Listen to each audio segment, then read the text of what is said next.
శ్రీ గురుభ్యో నమః హరి ఓం. శ్రీ విద్యాసాగర మాధవ తీర్థ గురుభ్యో నమః హరి ఓం. ఈరోజు రాఘవేంద్ర స్వాముల వారి మఠము పరంపరలో వచ్చినటువంటి అపరోక్ష జ్ఞానులు మహానుభావులైనటువంటి శ్రీ విజయీంద్ర తీర్థుల వారి ఆరాధన. నిత్యము ప్రాతస్మరణీయులైనటువంటి శ్రీ విజయీంద్ర తీర్థుల ఆరాధన సందర్భంగా వారిని ఈరోజు మన జ్ఞానరస గుళికల లఘు ఉపన్యాసంలో స్మరించుకుందాం. విజయీంద్ర తీర్థకరాబ్జోత్త సుధీంద్ర వరపుత్రక అని రాఘవేంద్ర స్వాముల వారి స్తోత్రంలో చెప్పబడింది. అంటే విజయీంద్ర తీర్థుల కరకమల సంజాతులైనటువంటి శ్రీ సుధీంద్ర తీర్థుల వర పుత్రులు రాఘవేంద్ర స్వాముల వారు అని. అంటే రాఘవేంద్ర స్వాముల వారికి పరమ గురువులు. విజయీంద్ర తీర్థుల వారి గురువులు ఎవరయ్యానంటే శ్రీ సురేంద్ర తీర్థులు. సురేంద్ర తీర్థులు నిత్యోపవాసము అంటే ప్రతినిత్యము ఉపవాసము చేసి అహోబిళ నరసింహస్వామిని ప్రసన్నీకరించుకున్నటువంటి మహా తపస్సంపన్నులు. ఇక్కడ ఉపవాసము అంటే ఆహారము నీళ్లను వదిలివేసి కడుపును మార్చుకోవడం అని అర్థం కాదు. ఉపవాసము అంటే అంటే దగ్గరగా, వాసము అంటే నివసించటము, అంటే భగవంతునికి దగ్గరగా నివసించటము, అంటే ఎల్లప్పుడూ భగవంతుని యందే మనస్సును ఉంచటము అని అర్థం. భగవంతుని దగ్గర ఉండటము అనేది అర్థం ఉపవాసానికి. ఈ విధంగా నిత్యోపవాసము చేసి అహోబిళ నరసింహస్వామిని ప్రసన్నీకరించుకున్నటువంటి మహాతపస్సంపన్నులు సురేంద్ర తీర్థులు. సురేంద్ర తీర్థులు సంచారం చేస్తూ మునిత్రయంలో ఒకరైనటువంటి వ్యాసరాజస్వాముల వారి వద్దకు వచ్చి, స్వామి నాకు మీరు పుత్రభిక్షను పెట్టాలి అని అడిగారు. అంటే అర్థం ఏమిటి అని అంటే తమ ద్వైత వేదాంత విద్యా సామ్రాజ్యానికి ఉత్తరాధికారిగా నియమించుకోవటానికి ఒక యోగ్యమైనటువంటి శిష్యుణ్ణి నాకు మీరు ఇవ్వాలి అని అడిగినప్పుడు వ్యాసరాజ తీర్థుల వద్ద 24 కేశవనామ సన్యాస శిష్యులు ఉన్నారు, అనేక మంది శిష్యులు ఉన్నారు. వారిలో ఒకరైనటువంటి విష్ణు తీర్థులు అనేటటువంటి వారిని వ్యాసరాజ గురుసార్వభౌముల వారు శ్రీ సురేంద్ర తీర్థులకు ఇచ్చారు. అప్పుడు సురేంద్ర తీర్థులు వారిని ఆ విష్ణు తీర్థులను, అంటే అప్పటికే వారు వ్యాసరాజస్వాముల వారి వద్ద సన్యాసాశ్రము స్వీకరించి విష్ణుతీర్థ నామధేయులై సన్యాసులై ఉన్నారు. అటువంటి వారిని తమ ఉత్తరాధికారిగా ద్వైత వేదాంత విద్యా సామ్రాజ్యానికి పట్టాభిషిక్తులను చేసి విజయీంద్ర తీర్థులు అని నామకరణం చేశారు.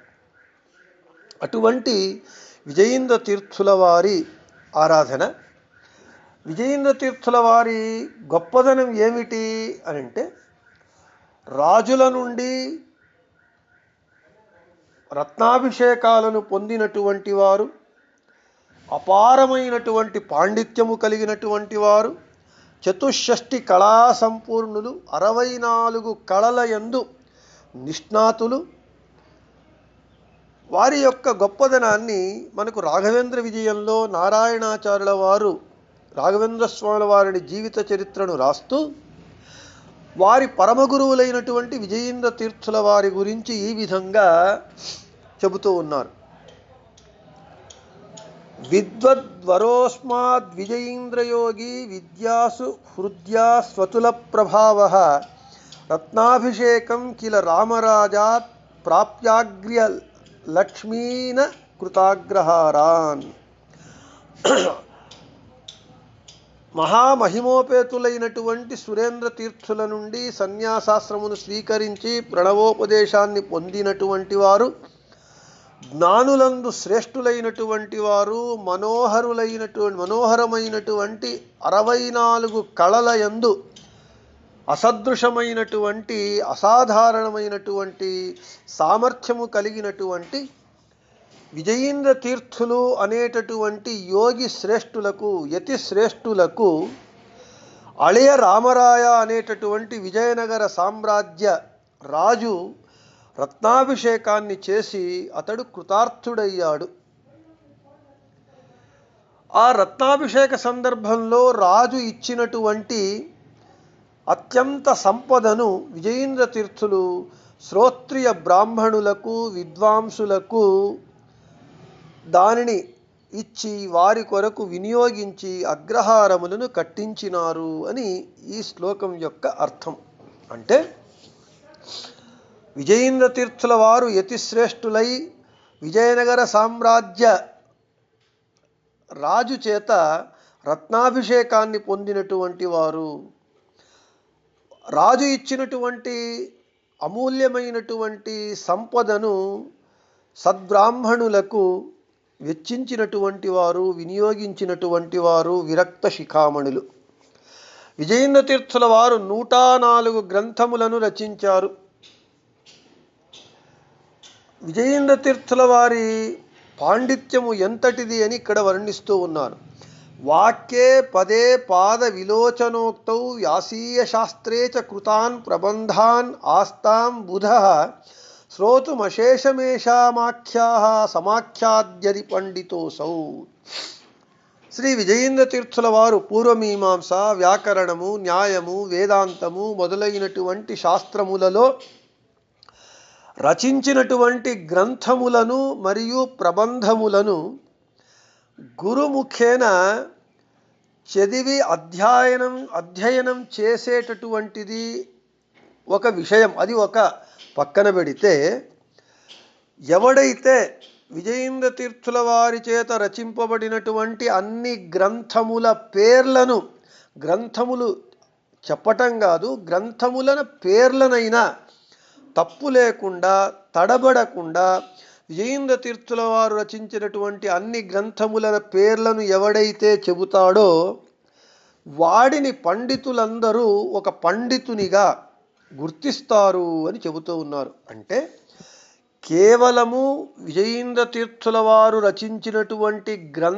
వందలాది గ్రంథములను చదవటం కాదు, ఆ గ్రంథముల పేర్లనైనా తప్పు లేకుండా చెబితే వాణ్ణి పండితుడిగా గుర్తిస్తారు అని అంటే విజయీంద్ర తీర్థుల వారి యొక్క అపారమైనటువంటి పాండిత్యము ఎటువంటిది, వ్యక్తిత్వము ఎటువంటిది అని మనము తెలుసుకోవచ్చు. 64 కళలందు నిష్ణాతులు, విగ్రహములను చేతితో చేసినటువంటి వారు. ఇప్పటికీ వారి యొక్క మూల బృందావనం కుంభకోణ నగరంలో ఉన్నది. మీరు కుంభకోణానికి వెళితే మూల బృందావనం దర్శనం చేసుకొని అక్కడ పెట్టారు విజయీంద్ర తీర్థుల వారు స్వహస్తములతో చేసినటువంటి అనేక భగవంతుని దేవతా విగ్రహములను ఉన్నాయి.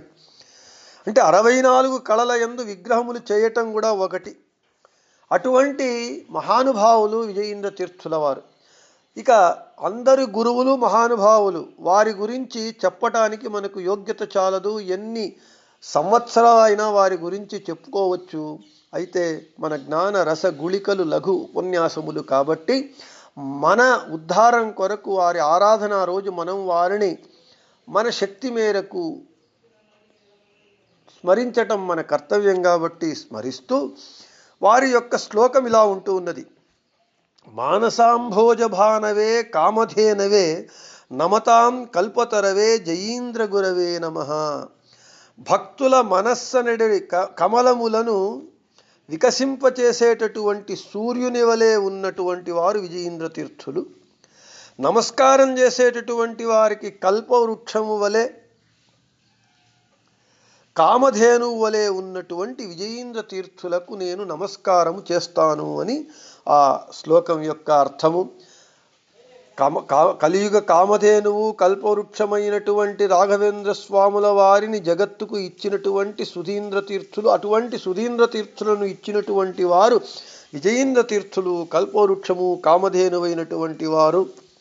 భక్తుల మనస్సు అనేటువంటి కమలములను వికసింపజేసేటటువంటి సూర్యుని వలె ఉన్నటువంటి వారు విజయేంద్ర తీర్థులు. అటువంటి విజయేంద్ర తీర్థుల వారి ఆరాధనా సందర్భంగా వారిని ఈ 2 మాటలతో స్మరించుకొని వారి అనుగ్రహాన్ని మనం ప్రార్థిస్తూ శ్రీకృష్ణార్పణమస్తు, మధ్యేశార్పణమస్తు, అందరికీ శుభమస్తు.